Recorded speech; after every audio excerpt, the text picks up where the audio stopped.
Hello प्यारे बच्चों, इस वीडियो में हम कक्षा 10 गणित है, एनसीईआरटी बुक है, अध्याय 12 वृत्तों से संबंधित क्षेत्रफल, जिसमें अध्याय हम 12.2 देखेंगे।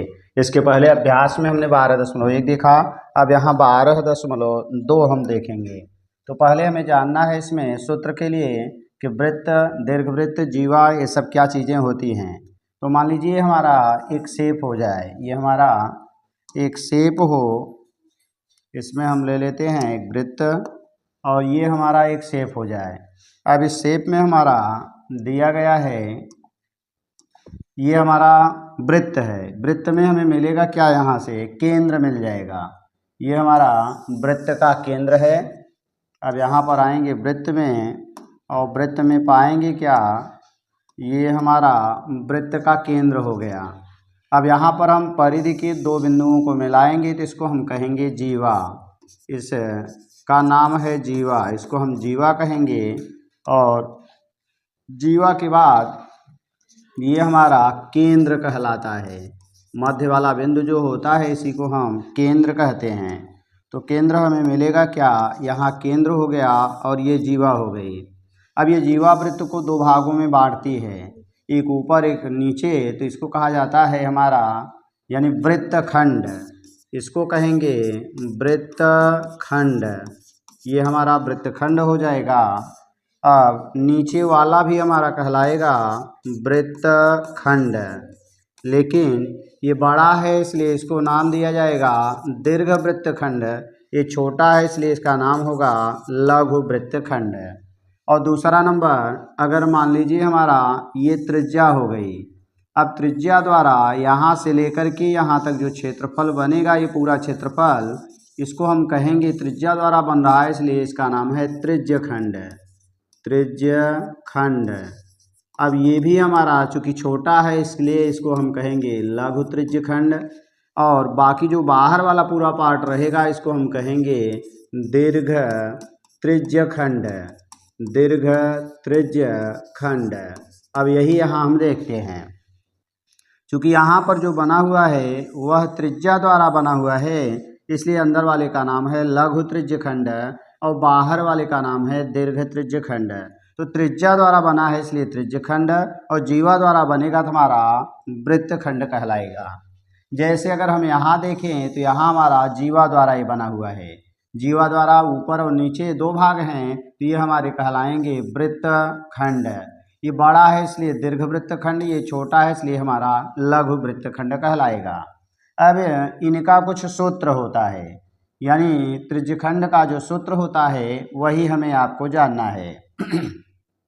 अगर हम बात करें पीछे तो ये जो त्रिज्यखंड है, यहाँ जो कोण बनेगा, अगर मान लीजिए थीटा है तो हमारा सूत्र बनता है त्रिज्यखंड का क्षेत्रफल। तो चूँकि वृत्त का क्षेत्रफल पाई आर स्क्वायर होता है, इसी में थीटा और पूरा कोण 360 अंश का होता है, तो यही थीटा बटे 360 का गुणा कर देंगे, हमारा ये त्रिज्यखंड का क्षेत्रफल हो जाएगा। अब आगे आ जाएंगे। अब ऊपर वाले का निकालना है तो पूरे का निकाल के छोटे वाले को घटा देंगे। और अगर इसका त्रिज्यखंड का चाप निकालना है तो त्रिज्यखंड का चाप, तो चाप में क्या होता है, परिधि होती है। परिधि यानी 2 पाई आर। 2 पाई आर ये वृत्त की परिधि है, तो 2 पाई आर। चाप का मतलब है यहाँ से लेके यहाँ तक की दूरी, यही हमारी चाप हो जाएगी। और इसमें भी हम थीटा बटे 360 का गुणा कर देंगे तो ये त्रिज्यखंड के चाप की लंबाई L बन जाएगी। तो दो सूत्र मिला, एक त्रिज्यखंड का क्षेत्रफल थीटा बटे 360 होगा पाई आर स्क्वायर, दूसरा चाप L बराबर थीटा बटे 360 2 पाई आर होगा। इन्हीं सूत्रों का प्रयोग करके अब आगे हम क्वेश्चन को देखते हैं। तो हमारा पहला क्वेश्चन है 12.2 का कि जब तक कि अन्यथा न कहा जाए पाई का मान 22/7 का प्रयोग कीजिए। माने अगर कुछ मान दे देगा तो उस मान को रखेंगे और मान नहीं दिया है तो हम पाई का मान 22/7 रखेंगे। 6 सेंटीमीटर त्रिज्या वाले एक वृत्त के एक त्रिज्यखंड का क्षेत्रफल ज्ञात कीजिए जिसका कोण। यहाँ हमें क्या मिला कि एक ये हमारा वृत्त हो गया। अब इस वृत्त में हमने बताया कि ये जो वृत्त होगा, इस वृत्त में हमें मिलेगा क्या, कह रहा है कि हाँ इस वृत्त में कह रहा है कि जो कोण है ये केंद्र होगा, केंद्र से यहाँ मिलाएंगे तो ये कोण का मान उसने 60 अंश दे दिया है और इसी का क्षेत्रफल पूछ रहा है। तो हमें क्या क्या मिला है पहले ये देखना है। एक त्रिज्या चाहिए, वो त्रिज्या का मान दिया है 6 सेंटीमीटर, बाकी कोण दे दिया है और क्षेत्रफल पूछ रहा है।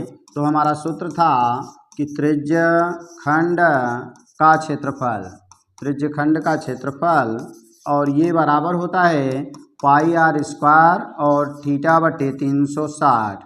तो थीटा का मान उसने दिया है 60 अंश, तो 60 रखेंगे बटे 360 होगा। पाई का मान हम 22 बटे 7 रखेंगे और आर का मान 6 दिया है, 6 का स्क्वायर हो जाएगा।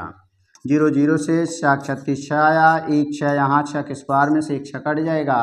तो हमारा गुणा होगा 6 का 22 बटे 7 में, तो मिलेगा क्या, ये बराबर हो जाएगा 6 दूनी 12 की 2, 6 दूनी 12 1 13 बटे 7, 7 1 का 7, 6 13 यानी 62 हो गया, 7 8 56 हो जाएगा और यहाँ बच जाएगा 6, 0 लगाएंगे।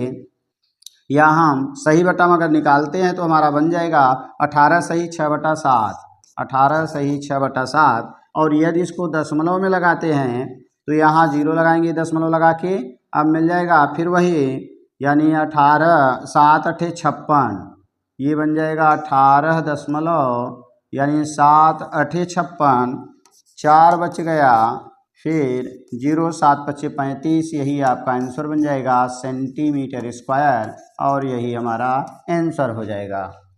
तो इस तरह से ये रहा हमारा क्वेश्चन नंबर 1।